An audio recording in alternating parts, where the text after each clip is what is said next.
Assalamualaikum warahmatullahi wabarakatuh.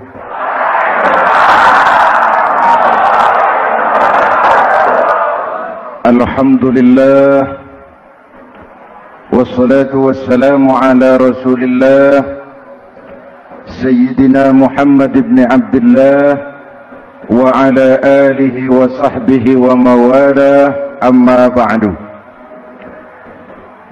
Hadirin hadirat ma'asyiral muslimin yang saya cintai, Ramadan adalah madrasah,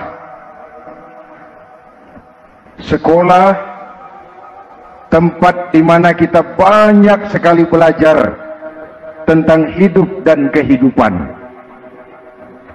supaya kita lebih siap menghadapi hidup, supaya kita punya wawasan, supaya kita mampu melihat persoalan jauh ke depan, supaya kita tidak terjebak pada keuntungan sesaat tapi merugikan jangka panjang.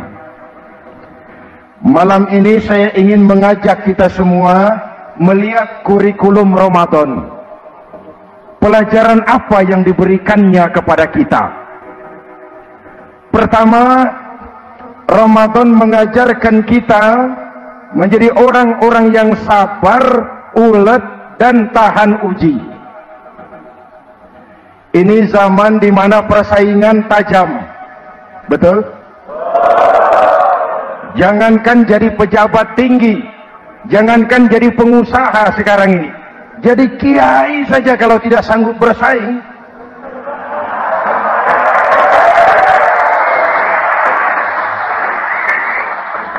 Ini bahasa kasar tapi jujur. Karena orang sekarang hidup di zaman banyak pilihan. Akibat persaingan yang semakin tajam, orang sering kehilangan kesabaran.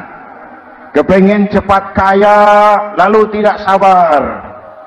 Makan renten, nipu orang, buka peternakan tuyul, korupsi. Sekarang ini kan lagi santer Pulau Gate jilid 2. Rupanya memang tajam uang Bulog itu. Bulog sudah memakan salah seorang mantan ketuanya, berdua amang. Bulog sudah memakan seorang presiden. Sekarang Bulog sedang mengarah kepada ketua DPR. Kita lihat hasilnya.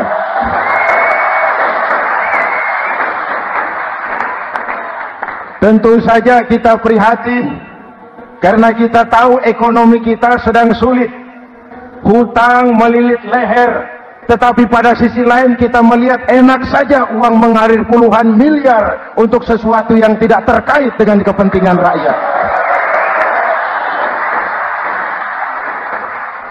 Karena itu puasa mendidik kita sabar, biar lapar melilit perut, biar haus mencekik tenggorokan. Kalau maghrib belum datang, jangan sentuh makanan, jangan ambil minuman, sabar. Betul? Ada waktunya.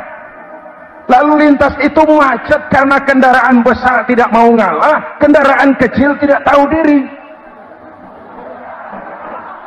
Betul? Antrian di pasar kacau karena yang sudah dapat nggak mau minggir, yang di belakang dorong-dorong. Betul? Dimanapun antrian kacau, kalau yang sudah dapat mau dapat lagi, yang nunggu kelamaan, akhirnya dorong-dorongan, kacaulah kehidupan sosial. Puasa melatih kita sabar, karena sebagai bangsa kita punya latar belakang sejarah. Kita ini bangsa yang ditempa oleh segala macam kesulitan. Kita 350 tahun dijajah Belanda, sulit.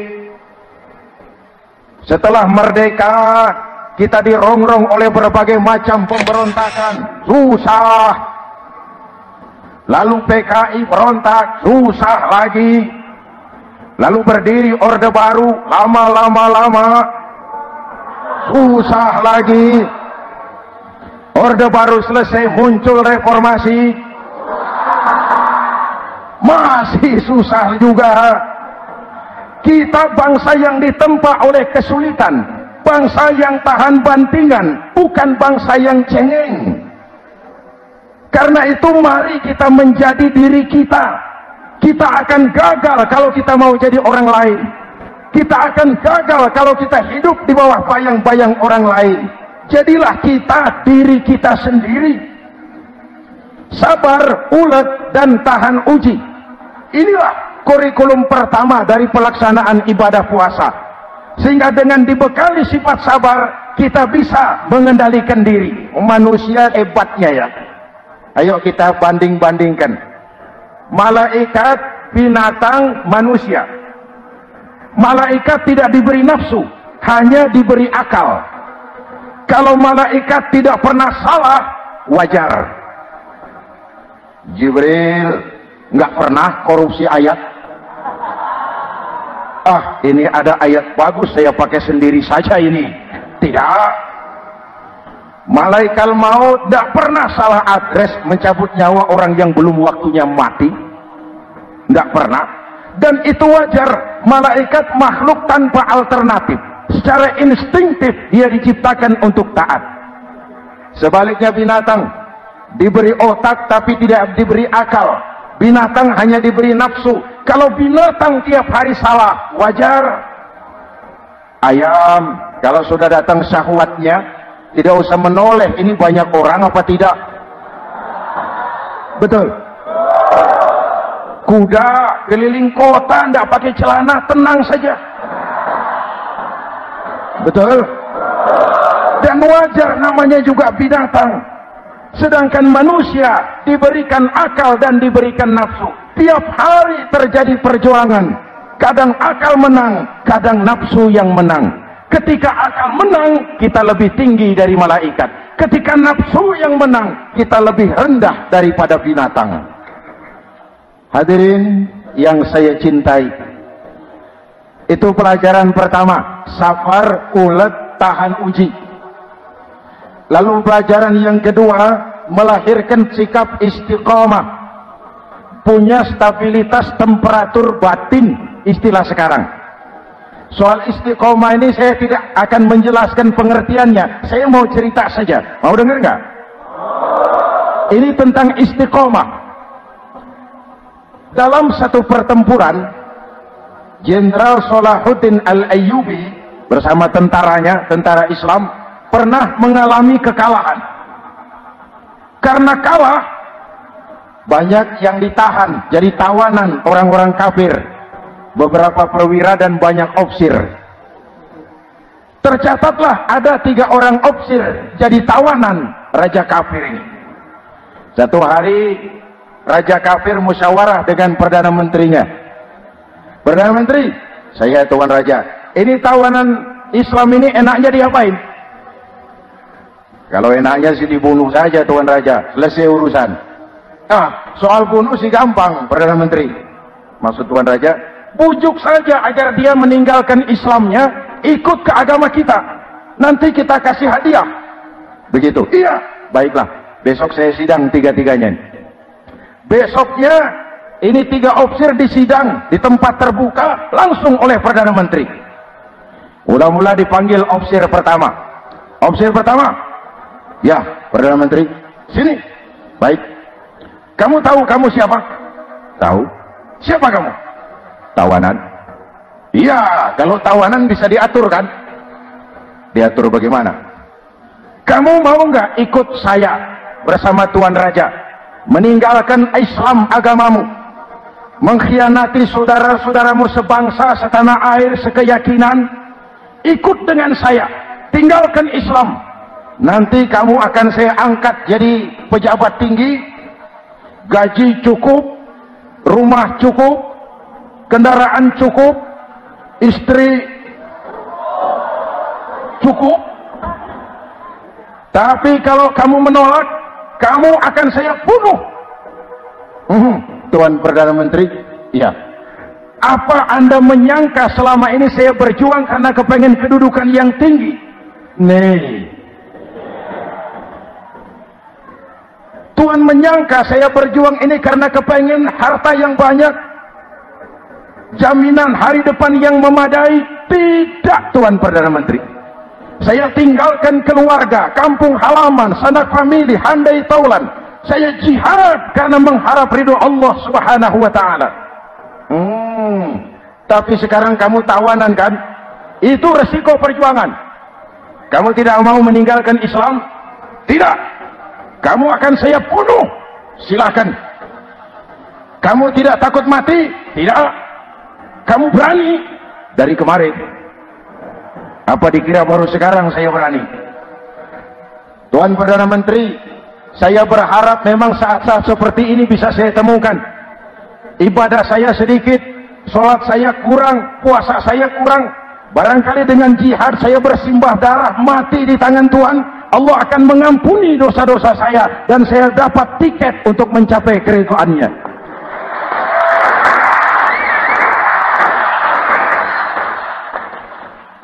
Gila kamu, biarin. Kalau ini Tuhan anggap gila, saya bisa berbuat lebih gila dari ini. Saya bunuh kamu, bunuh. Algojo dipancung, dio. Ini terlepas kepalanya dari badannya, menggeluntung kepalanya ke bawah, jatuh bergelindingan. Itu kepala lepas dari badan, ngaji, baca ayat Quran, sampai Perdana Menteri bingung. Minggir, ini ada kepala ngaji. Ayat yang dibaca, ya ayyatuhan nafsul mutmainnah irji'i ila rabbiki radiyatan mardiyah. Wahai jiwa yang tenang, kembalilah kepada Allah dengan diridhoi, masuklah ke dalam golongan hamba-hambaku dan masuklah ke dalam surgaku. Matanya terpejam rapat, bibirnya tersenyum, dia gugur sebagai syahid karena membela keyakinan. Dia istiqomah, tidak goyah oleh tawaran jabatan dan kedudukan yang tinggi.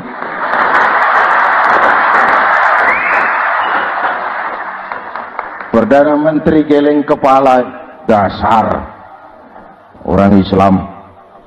Panggil officer kedua. Officer kedua, ya Perdana Menteri. Kamu sudah lihat temanmu yang barusan? Sudah. Mati kan? Mati. Kamu bagaimana? Mau tetap berjuang untuk Islam atau ikut kami? Jabatan tinggi, kedudukan tinggi, rumah tinggi. Bagaimana? Atau mau mati seperti teman kamu barusan? Sudah kamu pikir? Sudah, Perdana Menteri. Sudah apa? Sudah, jangan banyak omong.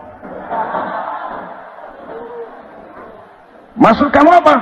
Saya sudah tidak sabar mau nyusul teman saya yang barusan itu. Saya tidak bayangkan bagaimana dia disambut oleh malaikat di surga, disambut oleh para bidadari di surga, menggapai ridho Allah. Oh, Perdana Menteri, sudah jangan banyak omong. Kalau mau potong, potong saya. Perdana Menteri bilang ini lebih gila dari yang pertama. Yang pertama masih mau diajak ngomong, ini malah langsung minta disembelih. Ayo, Algojo, potong. Potong lagi. Dio. Terpisah lagi kepalanya dengan badan, jatuh ke bawah, menggeluntung, ngaji lagi. Ayatnya yang dibaca, wujuhun yawma izin nadhirah ila rabbiha nadhirah. Muka mereka hari itu berseri-seri kepada ridho Allah. Mereka memandang, bibirnya senyum, matanya terpejam, dan dia ajal dengan husnul khatimah, mendapat syahid karena teguh punya keyakinan, istiqamah dalam perjuangan, tidak goyang, tidak mencela dan mencele.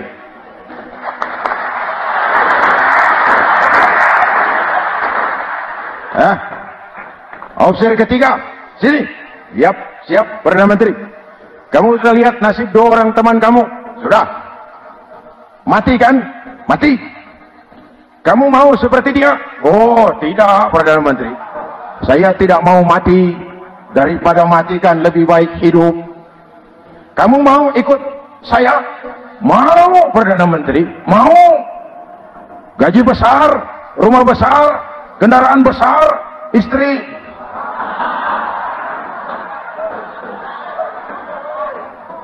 Mau, Perdana Menteri, saya mau.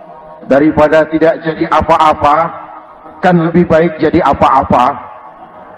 Daripada tidak punya apa-apa, kan lebih baik punya apa-apa. Oh, jadi kamu selama ini berjuang karena mau cari apa-apa? Iya. Bagus. Nanti saya musyawarah sama raja. Kamu diangkat jadi bupati di mana? Tunggu ya. Perdana Menteri laporan, Tuan Raja. Ya. Ini opsi ketiga kelihatannya baik ini. Dia mau mengkhianati teman-temannya, sebangsa, setanah air, sekeyakinan, mengkhianati bangsanya, meninggalkan agamanya. Dia mau ikut kita. Kita angkat jadi pejabat di mana dia? Raja senyum. Oh, soal angkat mengangkat sih gampang, Perdana Menteri. Cuma saya pikir-pikir opsi ketiga ini kok tegel-tegele. Kok sampai hati ya? Temannya sendiri, seiman, sekeyakinan, sebangsa, setanah air dikhianati karena mengejar jabatan, harta, kedudukan. Orang itu, Perdana Menteri, kalau sudah mau mengkhianati saudaranya sendiri, apalagi orang lain.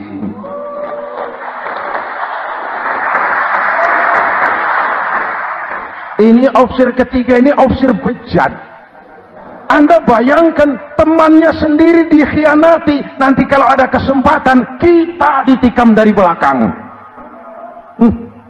Jadi bagaimana Tuan Raja? Malah kalau saya lihat yang 2 yang sudah mati itu orang hebat, Perdana Menteri, punya pendirian, istiqamah. Malah kalau bisa yang 2 itu dihidupin lagi.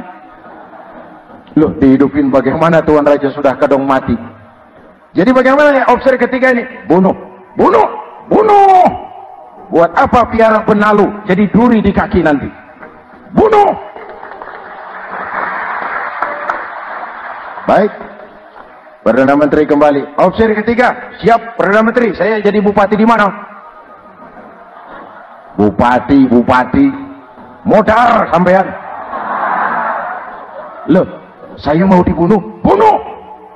Katanya kalau ikut agama Tuhan, meninggalkan agama kami, saya akan jadi pejabat tinggi. Kamu opsi bejat, kamu tidak punya pendirian. Saudaramu sendiri seagama kamu khianati, apalagi orang lain. Potongan kayak kamu jadi pejabat, rusak negara ini.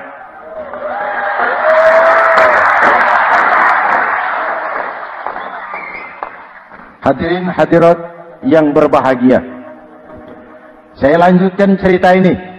Nanti kesimpulan diambil sendiri-sendiri. Jadi saya mau dibunuh, Tuan Perdana Menteri. Ya, kamu mau dibunuh. Tidak jadi pejabat? Tidak. Kamu bejat. Bejat kok mau jadi pejabat?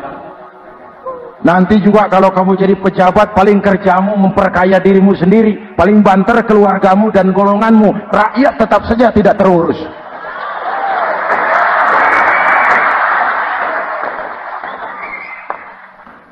Paling-paling kamu selalu sudah jadi pejabat tinggi, kerjamu cuma membuka, meresmikan, berkunjung.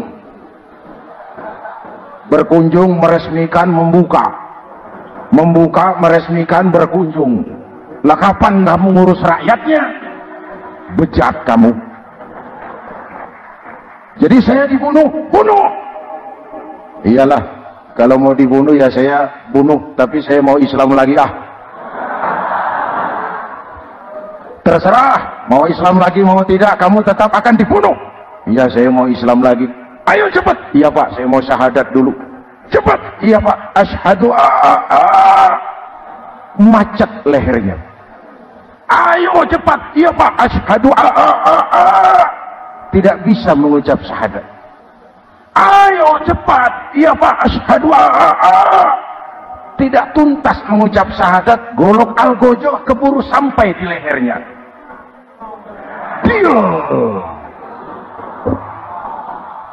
Darah mancur, pisah kepala dengan badan, menggeluntung ke bawah, ngaji lagi. Dia bekas santri masih bisa ngaji, cuma ayat yang dibaca lain sama dua temannya tadi. Ayat yang dibaca, afaman haqqa alaihi kalimatul azab, afaman haqqa alaihi kalimatul azab, afa anta tunkizu man finnar. Ini ayat yang dibaca. Orang yang memang sudah dapat vonis akan mendapat azab, bisakah kamu menyelamatkan dia dari neraka? Bertahun-tahun berjuang di bawah bendera Islam untuk kejayaan Islam, di akhir hayatnya dia tergoda oleh kedudukan dan harta, oleh jabatan dan pangkat. Ia bergeser, imannya rapuh, hilang istiqomahnya, ditinggalkan agamanya, dan dalam keadaan begitu dia mati, dia su'ul khatimah. Na'udzu. Hadirin, apa guna saya ungkapkan ini? Mari kita belajar, perlu stabilitas temperatur batin. Saya sering katakan, berapa banyak orang waktu di bawah teriak-teriak berantas korupsi, ganyang korupsi, sikat korupsi, cuma karena belum dapat kesempatan. Begitu dapat kesempatan, korupsinya lebih gila dari yang dia teriak. Betul? Waktu di bawah rajin baca ayat kursi, dapat kursi, lupa sama ayat. Betul? Betul? Ini yang memerlukan sikap istiqamah, konsisten. Hanya dengan semangat seperti ini, maka kita tidak akan goyah oleh tantangan yang bagaimanapun beratnya. Hadirin yang saya muliakan, Allah berjanji, orang-orang yang beriman, kemudian beristiqamah, tatanazzalu alaihimul malaikatu alla takhafu wa la tahzanu. Akan turun kepada mereka malaikat seraya berkata, kamu tidak usah takut, kamu tidak usah sedih. Allah akan memberikan pertolongan kepada orang-orang yang istiqamah. Ayo kita tetap istiqamah melaksanakan ibadah hanya kepada Allah Subhanahu wa ta'ala. Nah, yang ketiga, ikhlas. Allahumma lakasumtu, untuk engkau saya berpuasa. Orang mau puji atau tidak bukan soal, orang mau lihat atau tidak bukan soal. Kalau sudah berbuat, yang penting karena Allah saja. Keikhlasan itu, kalau amal kita adalah jasad, ikhlas adalah ruh. Saudara, hari Jumat jam 9 pagi sudah berangkat ke masjid. Apa tidak bagus? Bagus. Sarungnya baru. Samarinda kelas BHS. Sajadah tebal. Tasbih panjang. Jam 9 sudah berangkat. Iya, padahal sholat jam 12. Betul. Apa pahalanya besar? Nanti dulu. Itu berangkat jam 9 itu maunya apa? Pameran sarung? Atau di dekat masjid ada janda? Atau apa? Disinilah peran keikhlasan. Keikhlasan itu bukan kata. Malah kalau kita, saya ikhlas loh, biasanya tidak ikhlas kalau sudah ngomong begitu. Ikhlas itu amalan batin. Puasa ini menyelamatkan kita dari penyakit riya. Saya ingatkan Al-Ghazali bilang penyakit dua macam, penyakit zahir dan batin. Bedanya apa? Pertama, penyakit zahir yang punya lebih tahu dari orang lain, tapi penyakit batin orang lain lebih tahu dari yang punya. Kalau kita punya kanker darah tinggi, kita tahu, orang lain tidak. Tapi kalau kita sombong, hasut, dengki, orang lain kadang-kadang lebih tahu dari kita yang punya. Betul? Yang kedua yang dahsyat, sehebat-hebatnya penyakit zahir cuma merusak dunia, penyakit batin merusak dunia, menghancurkan akhirat. Ginjal mati, darah tinggi mati, tumor mati, kanker mati, leukemia mati, tapi tidak berakibat akhirat. Tidak ada penduduk neraka ditanya, kenapa kamu masuk neraka? Tumor, Pak. Tidak ada.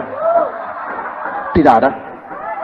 Sehebat-hebatnya penyakit zahir cuma merusak dunia, Tapi penyakit batin merusak dunia, menghancurkan akhirat. Sombong, penyakit batin. Di dunia dijauhi orang, di akhirat neraka tempatnya. Kikir, penyakit batin. Di dunia dijauhi orang, di akhirat neraka tempatnya. Betul? Maka Al-Ghazali heran, kalau diserang penyakit zahir kita panik, cepat-cepat cari dokter. Tapi kalau diserang penyakit batin kita tenang-tenang saja. Padahal penyakit batin merusak dunia dan lebih hebat lagi menghancurkan akhirat. Maka puasa melahirkan keikhlasan, agar di dalam melaksanakan ibadah cuma kita dan Allah saja. Inilah jiwa dan semangat yang sekarang ini pun sudah mulai menjadi langka. Semuanya karena akhir yang subur mental pencilat. Semohon dawuh, pasukan kulunun, barisan asal bapak seneng, pasukan kumaha juragan wae, organisasi oke bos. Kita miskin dengan orang-orang yang punya prinsip, yang berani berkata ya terhadap yang benar, sanggup berkata tidak terhadap yang tidak benar, apa dan bagaimanapun resikonya. Kita terlalu kaya dengan barisan asal bapak seneng, pasukan oke bos, organisasi kumaha juragan wae, dan kita miskin dengan orang-orang yang punya kepribadian, yang tegar dan istiqomah apapun resiko yang dihadapinya. Jadi dengan keluar dari sekolah Ramadan, semangat keikhlasan makin tumbuh dalam hidup dan kehidupan kita. Ibu bapak hadirin hadirat yang berbahagia, itulah makanya puasa disebut ibadah sirriyah, ibadah abstrak, cuma kita dan Allah saja yang tahu. Ini lebih mendorong semangat keikhlasan. Kata Imam Al-Ghazali, "An-nas kulluhum mauta illa al-alimun, wal-alimuna niyamun illa al-amilun, wal-amiluna mughtarruna illa al-mukhlisun." Manusia itu mati kecuali orang yang berilmu. Orang yang berilmu walaupun hidup tidur, kecuali yang mengamalkan ilmunya. Dan orang yang mengamalkan ilmunya banyak yang tertipu, kecuali yang ikhlas di dalam mengamalkan ilmunya. Manusia mati kecuali yang berilmu. Yang berilmu walaupun hidup tidur, kecuali yang mengamalkan ilmunya. Yang mengamalkan ilmunya banyak yang tertipu, menyangka amalnya sudah banyak, sholatnya sudah hebat, zakatnya sudah luar biasa, jihadnya sudah mantap. Banyak yang tertipu kecuali yang ikhlas di dalam mengamalkan ilmunya. Jadi amal tanpa ikhlas, jasad tanpa ruh. Itulah makanya nuansa Ramadan dengan ibadah puasa mengembangkan semangat keikhlasan di antara kita semua. Mari kita baca doa sama-sama munajat, mohon pertolongan Allah agar kita diselamatkan dari penyakit riya dan ditumbuhkan semangat keikhlasan. Ala hadhihi niyyah wa ila hadratin nabi. Al-Fatihah. Bismillahirrahmanirrahim. Alhamdulillahi rabbil alamin. Ar-Rahmanirrahim. Maliki yaumiddin. Iyyaka na'budu wa iyyaka nasta'in. Ihdinas siratal mustaqim. Siratal ladzina an'amta 'alaihim ghairil maghdubi 'alaihim waladdallin. Amin. Bismillahirrahmanirrahim. Amin. Alhamdulillahi rabbil alamin. اللهم صل وسلم وبارك على سيدنا محمد وعلى آله وصحبه أجمعين. اللهم اجعل جمعنا هذا جمعا مرحوما وتفرقنا من بعده تفرقا معصوما. اللهم اجعل جمعنا هذا جمعا مشكورا وتفرقنا من بعده تفرقا مغفورا. اللهم اجعلنا من السعداء المقبولين ولا تجعلنا من الأشقياء المردودين. ربنا تقبل منا صلاتنا وصيامنا وقيامنا وتخشعنا وتعبدنا وتضرعنا وتمم تقصيرنا برحمتك يا أرحم الراحمين. اللهم أصلح من في صلاحه صلاح المسلمين. اللهم أهلك من في هلاكه صلاح المسلمين. Ya Allah, dengan sepenuh perasaan dan pengharapan, dengan segala keremahan dan kerendahan, kami bermohon kepadamu, berikan kami kekuatan zahir dan batin, berikan kami kesabaran dan ketabahan, sikap istiqomah dalam mengerungi hidup yang penuh ujian ini. Karuniakan kepada kami pemimpin-pemimpin yang takut kepadamu dan sayang kepada kami. Rabbana hab lana min azwajina dzurriyyatina qurrata a'yun waj'alna lil muttaqina imama. Afdalu ma qultuhu ana wan nabiyyuna min qabli. La ilaha illallah.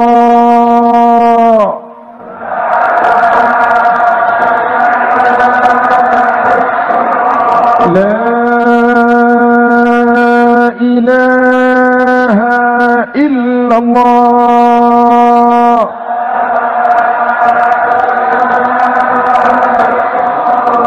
Muhammadur Rasulullah.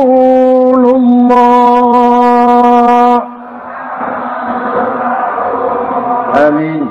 Kalimatu haqqin 'alaiha nahya wa 'alaiha namut wa 'alaiha wa biha nub'atsu insyaallah minal aminin birahmatika ya arhamar rahimin. Sallallahu ala sayyidina Muhammadin wa ala alihi wa sahbihi ajma'in.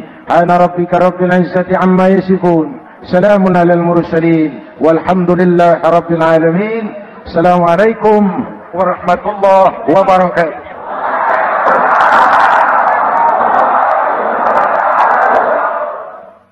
Ya Rasulullah,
Ya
da da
da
والسلام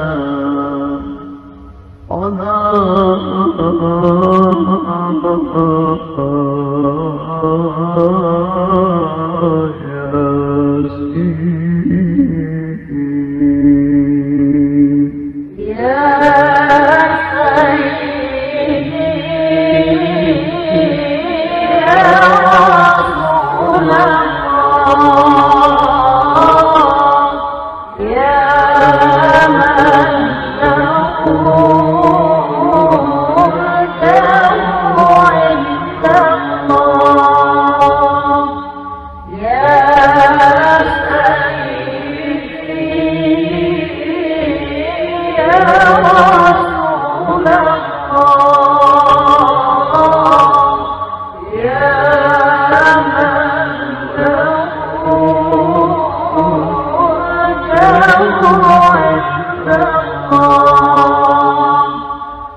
Ikhwan dan akhwat yang dirahmati oleh Allah Subhanahu wa Ta'ala, Assalamualaikum warahmatullahi wabarakatuh.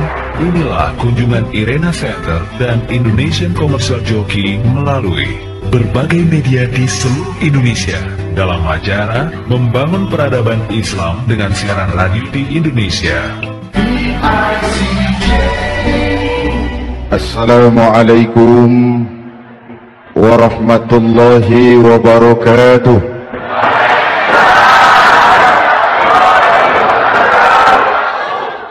Alhamdulillah wassalatu wassalamu ala Rasulillah Sayyidina Muhammad ibn Abdullah wa ala alihi wa sahbihi wa mawala, amma ba'du.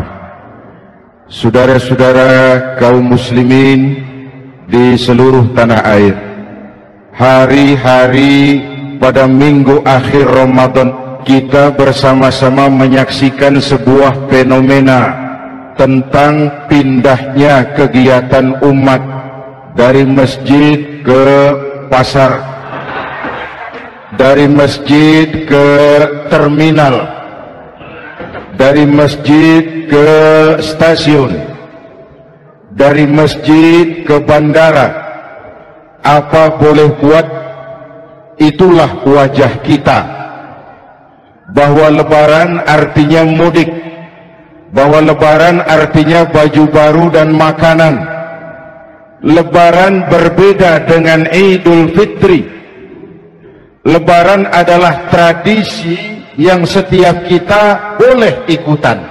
Siapa saja boleh ikut lebaran, tapi tidak tiap orang bisa merayakan Idul Fitri. Mau puasa atau tidak puasa, boleh lebaran. Tidak dilarang sama petugas keamanan. Mau ibadah Ramadan atau tidak melaksanakan ibadah Ramadan, boleh ikut lebaran. Tapi tidak berarti merayakan Idul Fitri, karena selalu ada kos dari apa saja yang kita lakukan. Saya mau cerita, mau dengar nggak? Ada dokter gigi, dokter baru. Satu sore praktek, pasiennya 4 orang nunggu duduk jejeran. Dipanggil pasien pertama, diperiksa, berlubang giginya, dicabut tanpa dibius. Namanya dokter baru. Pasien ini teriak, aduh sakit dok, tidak kuat, sakit. Teriakannya keras sekali. Pasien yang 3 orang yang nunggu gemeter, lari semua. Selesai dicabut, diobati, selesai, tanya, sudah selesai dok? Sudah mas. Berapa biayanya? 200.000. Loh, biasanya kan 50.000, kok 200.000? Biasanya sih memang 50.000, tapi siapa suruh kau teriak? Yang 3 lari.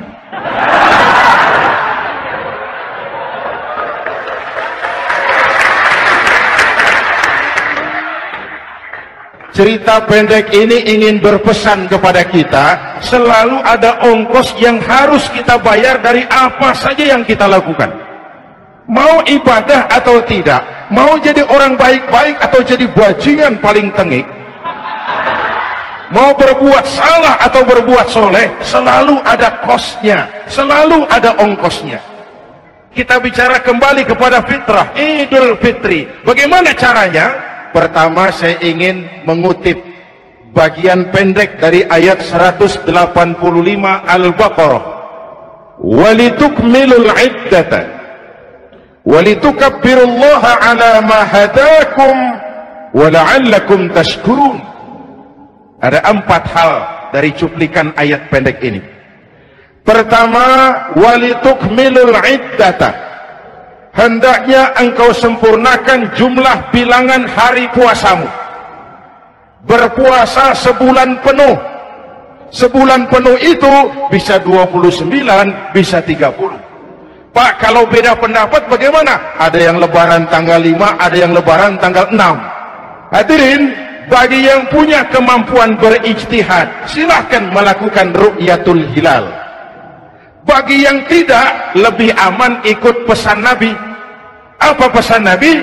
Fa iza ikhtalaftum fa'alaikum bisawadil a'zam ma'al haqqi wa ahlihi.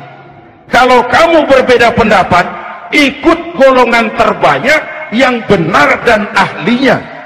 Jadi walaupun banyak, kalau tidak benar dan bukan ahlinya, tidak usah ikutin. Banyak benar dan ahlinya. Contoh, 100 insinyur berbeda pendapat dengan 10 kiai tentang doa kunut. Yang diikuti pasti 10 kiai, bukan 100 insinyur. Betul? Atau sebaliknya, 10 insinyur berbeda dengan 100 kiai tentang konstruksi jembatan. Yang diikuti tentu 10 insinyur, benar dan ahlinya. Maka yang paling aman, kita punya Departemen Agama.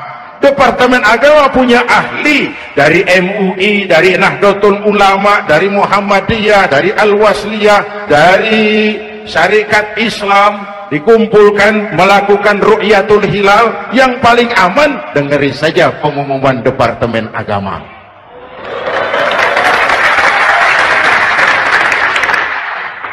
Tapi tetap menghormati mereka yang meyakini 1 Syawal jatuh pada tanggal 5. Beda boleh, marah jangan. Jelas? Saudara boleh suka tempe, tapi jangan menghina orang yang tidak suka tempe. Saudara boleh senang tahu, tapi jangan ngenyek karo wong yang senang tahu. Hadirin yang saya hormati, walitukmilul iddata. Kalau mau kembali kepada fitrah, sempurnakan jumlah bilangan hari puasamu. Makna sempurnakan di sini 2, sempurnakan 1 bulan penuh dan sempurnakan semangat puasamu. Walaupun Ramadan berakhir, puasa jangan selesai. Kenapa? Tangan kita masih tetap terus puasa dari mengambil yang bukan milik kita. Lidah kita walaupun Ramadan sudah selesai tetap berpuasa dari memfitnah dan menggunjing orang lain. Kaki kita walaupun Ramadan sudah selesai tetap puasa dari berjalan ke tempat yang tidak baik. Perut kita tetap berpuasa dari kemasukan barang-barang yang haram. Sempurnakan semangat puasamu. Sikap disiplin, sikap jujur, merasakan kehadiran Allah dekat dalam hidup. Nih contoh ringan. Tadi waktu asar dan zuhur saudara sholat apa tidak? Sholat. Waktu sebelum sholat kan berwudu. Ketika berwudu kan berkemur. Umpama waktu berkemur itu saudara korupsi, sedikit saja airnya saudara minum, saya yakin jangankan petugas keamanan, teman wudhu sebelah pun tidak akan tahu kalau waktu berkemur saudara korupsi. Kalau selesai Ramadan ini diterjemahkan, insya Allah negara kita bersih, berkurang korupsinya. Hadirin yang saya cintai, saya kembali kepada pesan Al-Baqarah 185 tadi. Walitukmilul iddata, sempurnakan jumlah bilangan hari puasamu. Puasa sebulan penuh dan kemudian lanjutkan semangat Ramadan. Disiplin, merasakan diri di bawah pengawasan Allah. Sekarang ini Allah ditekan. Kita iman dalam ucapan tapi sekuler dalam perbuatan.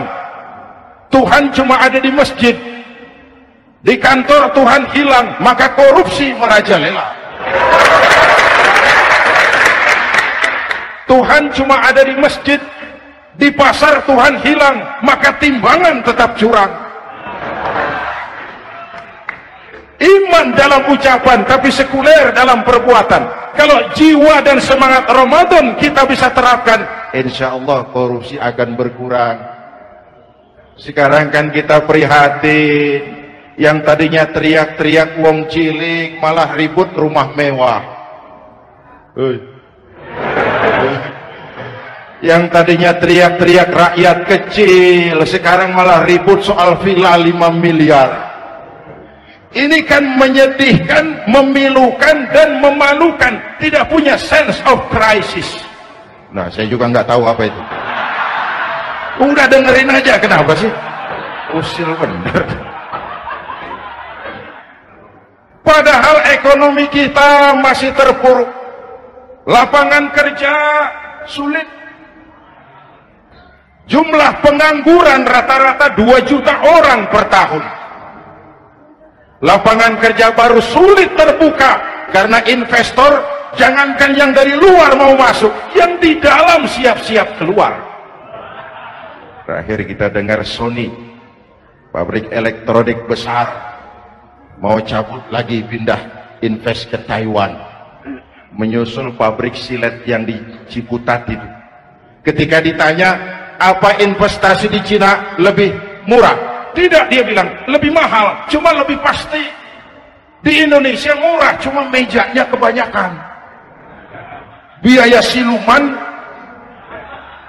namanya siluman gak karu-karuan, keluar uang banyak, urusan tidak pasti, capek.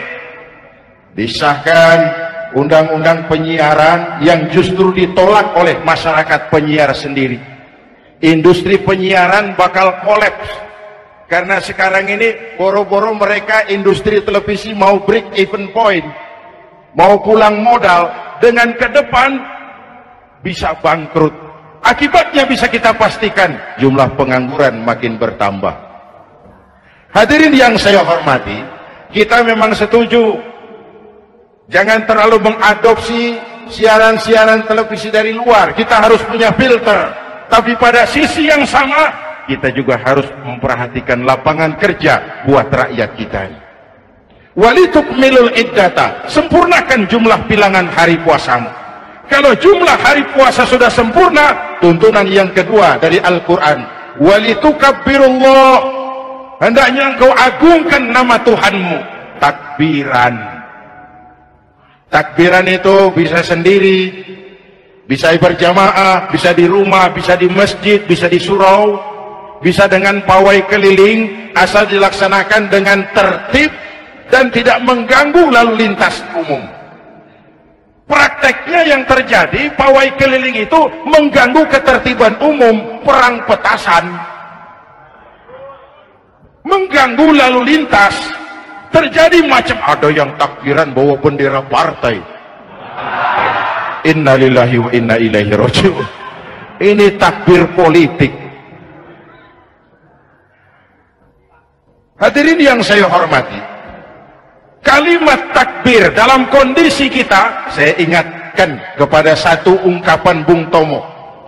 Bung Tomo, pelaku sejarah, tokoh 10 November yang dikenal sebagai Hari Pahlawan, dalam satu pidatonya saya ingat pernah berkata, andai kata tidak ada kalimat takbir, ini ungkapan Bung Tomo, andai kata tidak ada kalimat takbir, saya tidak tahu dengan apa saya harus menggerakkan putra-putra terbaik bangsa untuk bangkit berjuang melawan penjajah.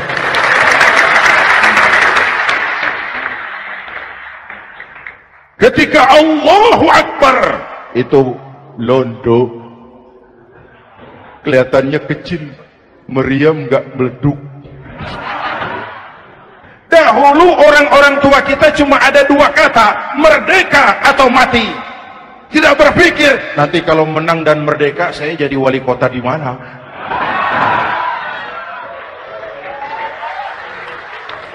Kalimat takbir, bangsa ini harus bangkit dari keterpurukan. Bangsa ini harus bangkit mengejar ketinggalan-ketinggalannya. Bangsa ini tidak boleh terpuruk terus. Dan semangat takbir harus menjiwai kita. Tidak ada capek dalam perjuangan, tidak ada puas dalam upaya. Keberhasilan cuma pengantar ke arah keberhasilan yang lebih baik lagi. Walitukabbirullah, hendaknya engkau agungkan nama Tuhanmu. Nama Allah menjadi motivasi besar dalam kehidupan kita. Ini pesan Quran Al-Baqarah 185. Pesan kedua, setelah sempurnakan jumlah bilangan hari puasamu, agungkan nama Tuhanmu. Takbiran. Kalimat takbir sendiri kalau kita lihat, pada kalimatnya ada kata la ilaha illallah wahdah sadaqa wa'dah wa nasara 'abdah wa a'azza jundah wa hazama al-ahzab wahdah. Tidak ada Tuhan selain Allah. Esa, tidak beranak, tidak diperanakan. Wahdah, tidak bisa diumpamakan dengan apapun. Shadaqa wa'dah, Allah yang maha menepati janjinya. Wa nasara 'abdah, Allah yang maha menolong hambanya.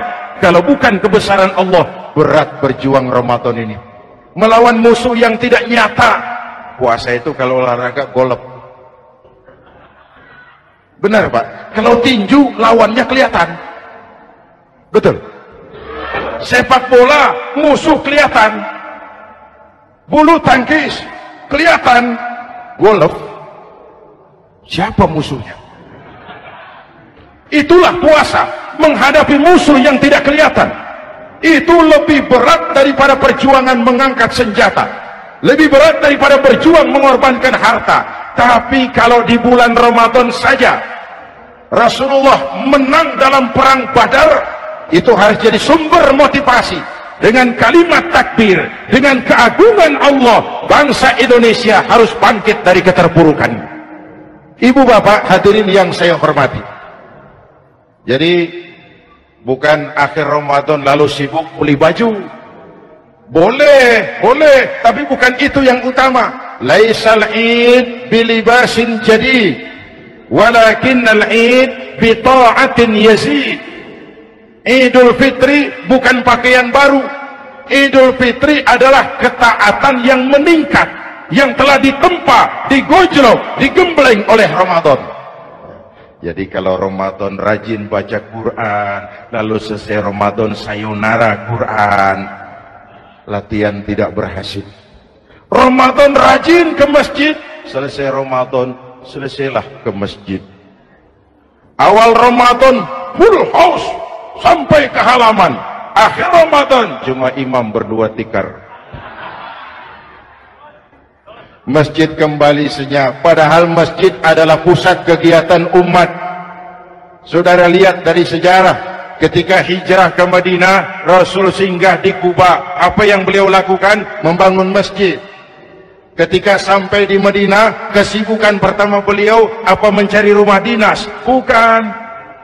Kesibukan pertama beliau mencari lokasi di mana membangun masjid. Isra dan Mi'raj, perjalanan besar dimulai dari masjid ke masjid. Ini indikasi masjid memang merupakan pusat kegiatan umat. Umat Islam dengan masjid seperti ikan dengan air, tidak boleh pisah. Ada ikan yang tidak betah di air? Ada. Ikan mau modar. Kalau umat sudah mulai menjauhi masjid, jiwanya yang akan mati. Kalau jiwanya mati, jasadnya masih hidup, itu namanya bangkai berjalan. Walitukabbirullah, engkau agungkan nama Tuhanmu. Takbiran, setelah berjuang penuh, membina takwa, mengharap ridho, mengendalikan nafsu. Ingat, puasa itu bukan menghilangkan nafsu, mengendalikan, menempatkan pada tempatnya. Manusia tanpa nafsu bukan manusia, tapi manusia yang disetir nafsu turun jadi binatang, bahkan lebih rendah daripada binatang. Puasa ini menempatkan nafsu di tempatnya. Hai laki-laki, kamu nafsu sama perempuan? Betul Pak. Perempuan suka laki-laki? Betul Pak. Boleh lewat sini, lewat pintu yang disebut nikah. Ini nafsu disalurkan lewat pintu yang disebut nikah. Jangan seperti ayam kawin tiap malam, nikah tidak mau.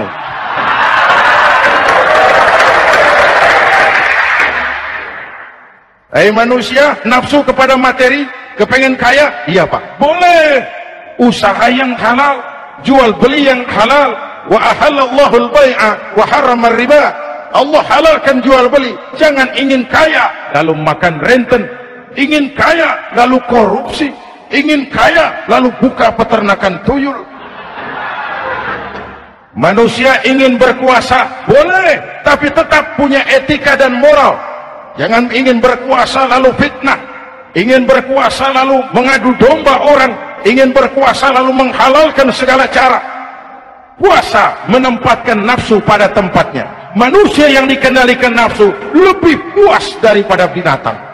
Saya punya ungkapan lama, sebuas-buasnya kerbau, makanannya tetap rumput. Saya belum pernah dengar ada kerbau terlalu buas lalu makan roti. Betul? Tapi manusia kalau sudah dikendalikan nafsu, manusia bukan cuma makan nasi, aspal, semen, kertas, minumnya solar, jauh lebih puas daripada binatang. Inilah puasa, arep ngwongke wong, agar manusia itu jadi dirinya, fitrahnya, jangan dikendalikan oleh nafsu. Kita ini sudah diciptakan fi ahsani taqwim. Masya Allah. Presented by the Integral CJ's Management.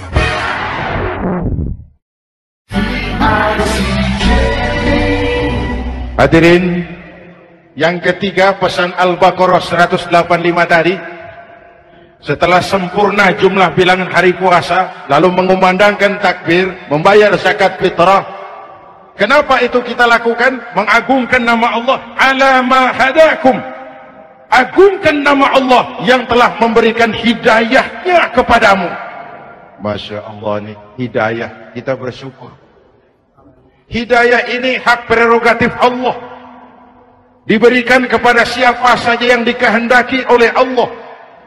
Kita bisa lihat dalam sejarah, ada anak Nabi tidak mendapat hidayah, tidak terpanggil mengikuti kebenaran yang disampaikan oleh bapaknya, namanya Kan'an, putra Nabi Nuh. Ada ayah Nabi bernama Azar, ayah Nabi Ibrahim, putranya penegak tauhid, ayahnya produsen berhala.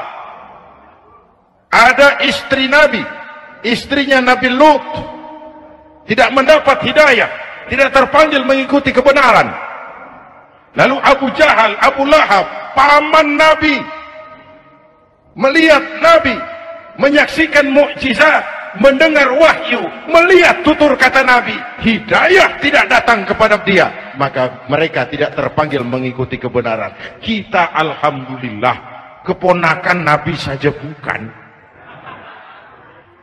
mendapat yang namanya hidayah ini harus kita pelihara, kita jaga baik-baik, karena ini merupakan hak prerogatif Allah. Yahdi man yasha, diberikan kepada siapa saja yang dikehendakinya. Hadirin, sembari kita mengambil pelajaran tentang Kan'an yang tidak dapat, putra Nabi Nuh. Ini saya ngambil bagian cerita sejarah, masih mau dengar? Nabi Nuh diberi umur 950 tahun, berdakwah sepanjang hidup. 800 tahun beliau dakwah, dapat pengikut tidak lebih 80 orang, rata-rata 10 tahun satu. Yang dihadapi ini umat yang kurang ajar, bandel, bajingan, tengik. Kalau diceramahi, telinganya ditutup dengan tangannya, di saking kurang ajarnya ini umat. Diberikan dakwah, telinganya ditutup dengan tangan. Nabi Nuh ketika di puncak kesabarannya munajat, ya Rabb, bagaimana Nuh? Siang malam saya berdakwah kepada umat ini, saya sampaikan risalahmu, saya canangkan seruanmu, saya sampaikan ajaranmu. Inni da'autu qaumi lailan wa nahara, siang malam saya berdakwah kepada umat. Wa inni kullama da'autuhum ja'alu asabi'ahum fi adhanihim, tiap kali saya sampaikan dakwah kepada mereka, mereka tutup telinganya dengan tangannya. Saya tidak sanggup menghadapi umat seperti ini, ya Allah. Habis mau kamu bagaimana, no? Sikat saja sudah semua ini, bikin mati saja. Nanti kalau punya anak, anaknya kafir lagi. Lebih baik bapak moyangnya, mbah-mbahnya sikat semua. Rabbi la tazar 'alal ardi minal kafirina dayyara, jangan disisakan orang kafir, habisin semua. Itu mau kamu? Iya. buat kapal Nuh, nanti aku turunkan banjir. Dengan apa saya membuat kapal ya Rob? Pakai kayu. Nuh. Kayunya dari mana ya Rob? Dari pohon tentu. Pohonnya belum ada ya Rob, tanam dulu. Nuh. Membuat kapal kayunya nanam pohon dulu. Apa artinya? Perjuangan bukan simsalabim abracadabra. Perjuangan bukan makan lombok, ini hari dimakan, ini hari pedas. Perjuangan itu proses. Ada keringat, ada air mata, ada darah, tempo-tempo nyawa. Itulah perjuangan. Sudah pohon ditebang, buatkan kapal di tengah kampung. Umat unjuk rasa lagi. Nuh makin gila. Bikin kapal di tengah kampung, mau belayar kemana? Selesai Nuh, selesai ya Rob. Naik. Orang-orang yang beriman bersamamu, naik. Binatang serba sepasang, naik. Naik Nuh, naik. Orang beriman, naik. Binatang serba sepasang. Gerimis mulai turun. Setelah kapal semua terisi, Nabi Nuh kontrol. Sudah naik semua? Sudah. Nuh. Mas Bejo, ada? Ada. Bawa painem, naik sudah, masuk. Oke.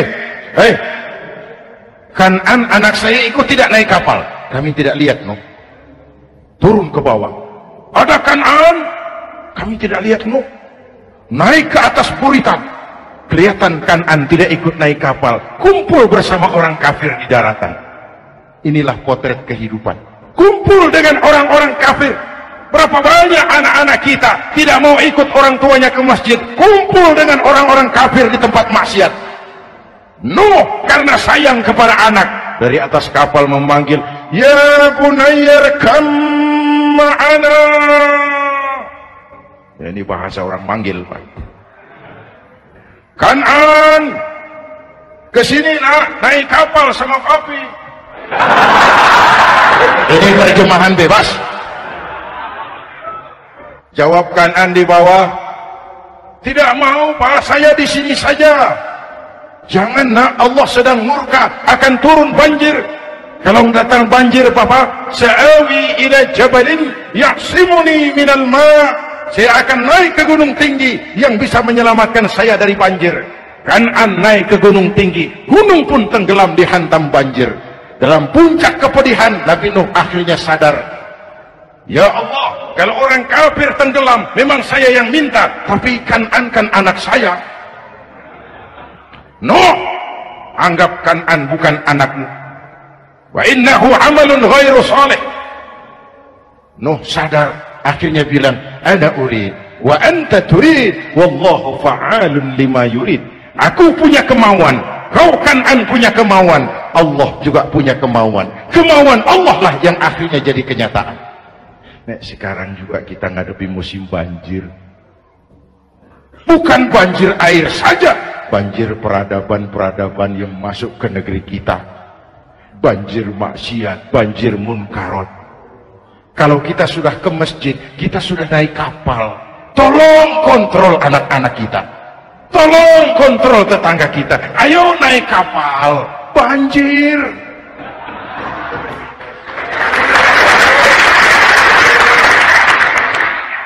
Ditutup ayat ini dengan wala'allakum tashkurun. Atas hidayah yang diberikan kepada kita, kita bisa melaksanakan ibadah Ramadan, bisa takbiran, dan diakhiri dengan ungkapan tasyakkur. Tasyakkur dan tafakkur, mensyukuri nikmat. Saya berulang kali mengingatkan, nikmat bisa berubah menjadi azab kalau kita tidak pandai mensyukurinya. Bayangkan Pak, tahun 87-an kita itu jadi negara yang berswasembada pangan. Beras kita cukup untuk rakyat kita. Sekarang kita jadi pengimpor beras terbesar. Kita beli beras ke Vietnam, kita beli beras ke Thailand, ke negara-negara yang lebih kecil dari kita. Kenapa? Karena sawah kita tanami gedung dan beton. La in syakartum la azidannakum wa la in kafartum inna adzabi lasyadid. Kalau kamu bersyukur, aku tambah nikmat. Kalau kamu ingkar, tidak pandai bersyukur, awas, azabku pedih. Maka ungkapan saya, orang kaya bisa masuk surga karena hartanya. Orang kaya bisa masuk neraka juga karena hartanya. Syukur apa tidak syukur? Pejabat bisa masuk surga karena jabatannya. Pejabat banyak yang masuk neraka juga karena jabatannya. Syukur apa tidak syukur?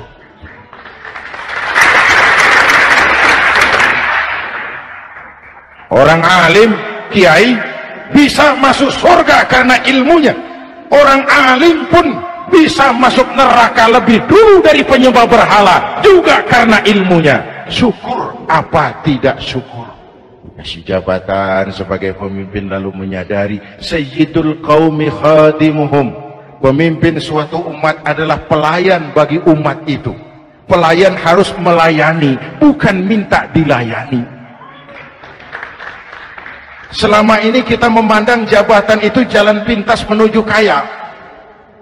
Jabatan itu artinya kekuasaan dan fasilitas, maka yang lahir rampok-rampok baru.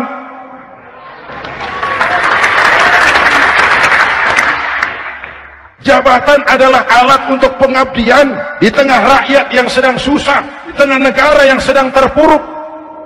Kita memerlukan pemimpin-pemimpin yang sadar sayyidul qaumi khadimuhum. Pemimpin suatu kaum adalah pelayan bagi kaum itu sendiri. Ibu bapak hadirin yang saya hormati, dengan mensyukuri itu maka makna Idul Fitri meresap kembali kepada fitrah kita sebagai manusia. Fitrah kesucian. Secara sederhana orang gambarkan kembali kepada fitrah seperti bayi baru dilahirkan oleh ibunya, bersih, suci, tanpa dosa, lantaran sudah dibersihkan oleh ibadah Ramadan. Tapi para ulama khalaf ada yang mengartikan fitrah itu kecenderungan kepada kebajikan, kecenderungan kepada kebaikan. Itu juga fitrah. Kembali kepada fitrah manusia, kecenderungan untuk berbuat baik. Kita lahir bayi, tidak punya dosa, betul? Tidak ada dosa warisan dalam Islam. Kalau harta warisan ada, dosa warisan tidak. Karena itu dalam Islam juga tidak ada penebusan dosa. Kalau dosa bisa ditebus dengan uang, tentu Menteri Keuangan nomor 1 masuk surga.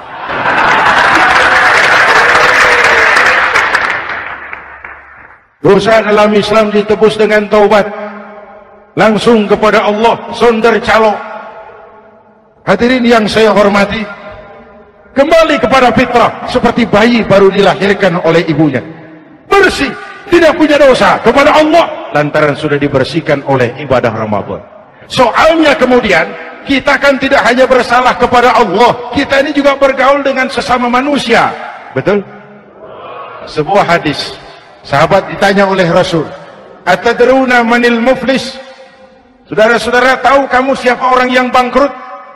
Oh Rasul, orang bangkrut yang tidak punya uang, orang bangkrut yang tidak punya harta. Salah kata Rasul. Innal muflisa min ummati, yang bangkrut dari golongan umatku, yang besok di hari kiamat datang menghadap Allah dengan membawa pahala salat, membawa pahala zakat, membawa pahala haji, membawa pahala sedekah pada satu pihak. Sementara pada sisi yang lain sebelah kiri, orang ini juga datang membawa kesalahan karena pernah mencaci maki orang, pernah memfitnah orang, pernah memakan harta orang dengan cara yang zalim. Satu sisi bawa kebajikan, sisi lain bawa kesalahan. Kalau ini yang terjadi, bagaimana nasib kita? Kata Nabi, Tuhan, ini pahala solat saya, ini solat yang wajib, ini yang sunnah, rawatibnya, nawafilnya. Datang orang, sebentar Tuhan, apa? Dia memang rajin solat, tapi saya pernah dicaci maki, hancur nama saya, remuk hati saya. Di dunia saya tidak bisa membalas karena dia lebih berkuasa. Sekarang saya menuntut keadilan. Betul? Ya Tuhan, sini pahala solatmu, kasih orang yang kau caci maki. Tuhan, ini pahala puasa saya, yang wajib Ramadannya, sunnah 6 hari Syawalnya, Senin Kemisnya. Ini Tuhan. Datang lagi, sebentar Tuhan. Kenapa? Dia memang rajin puasa, tapi saya pernah difitnah tanpa benar, dicorengkan arang ke dahi, hancur nama saya karenanya. Saya menuntut keadilan karena di dunia waktu itu cuma banyak pengadilan, tapi tidak ada keadilan. Benar? Benar. Pahala solatmu kasih orang yang kau fitnah. Tuhan, ini pahala zakat saya. Datang lagi, Tuhan, dia memang suka zakat, tapi korupsinya lebih besar dari zakatnya. Untuk keadilan, sini pahala zakatmu kasih. Kalau habis pahala kebaikan, orang yang menuntut masih banyak, diambillah dosa orang yang kita sakiti, diberikan kepada kita. Pahala dipreteli, dosa diberikan. Apa enggak bangkrut? Ibarat orang dagang, modal habis, tagihan hutang datang terus. Kenapa? Orang ini cuma baik hubungannya kepada Allah, tapi tidak baik hubungannya dengan sesama manusia.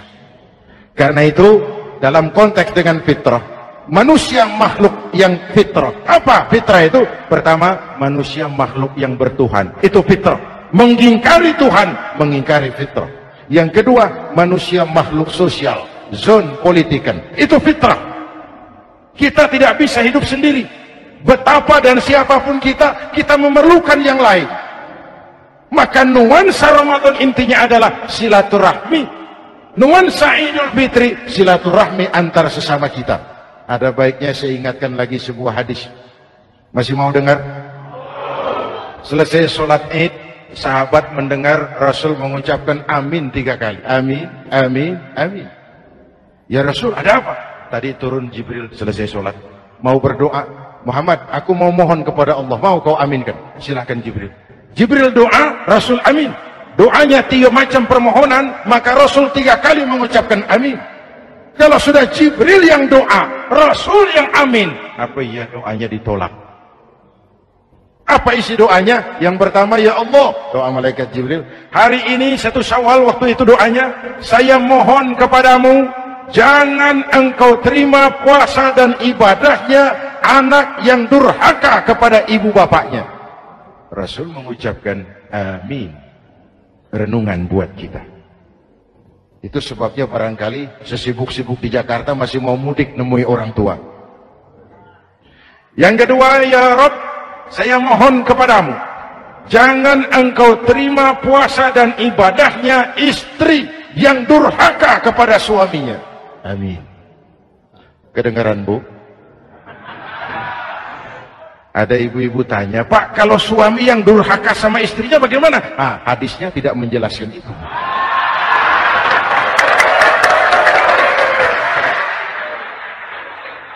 Lo menang sendiri.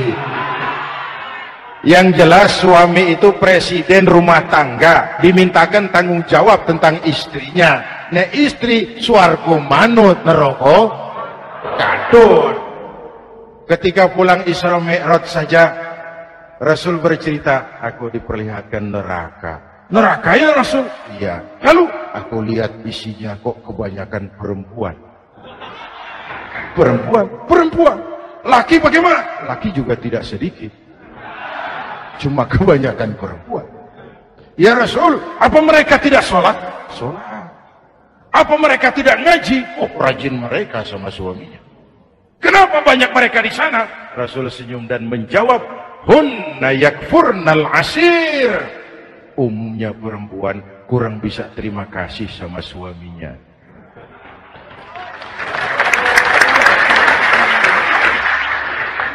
Ini penyakit turunan. Oi, ngaku oi. Lalu yang ketiga, ya Allah, hari ini saya mohon kepadamu, jangan engkau terima puasa dan ibadahnya muslim yang tidak mau memaafkan sesama saudaranya muslim. Memaafkan lebih berat daripada meminta maaf, tapi memberi maaf lebih mulia daripada meminta maaf. Inilah nuansa mengembalikan semangat saling menghargai, saling mencintai, keutuhan, kerukunan, dan kedamaian. Sudah capek kita rakyat dengan konflik.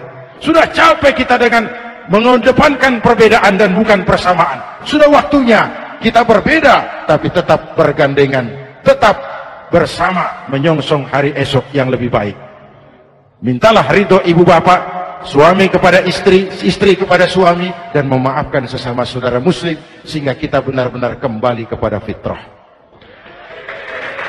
Terima kasih dan mohon maaf, semoga ada manfaatnya. Usikum wa nafsi bitaqwallah. Wassalamualaikum warahmatullahi wabarakatuh.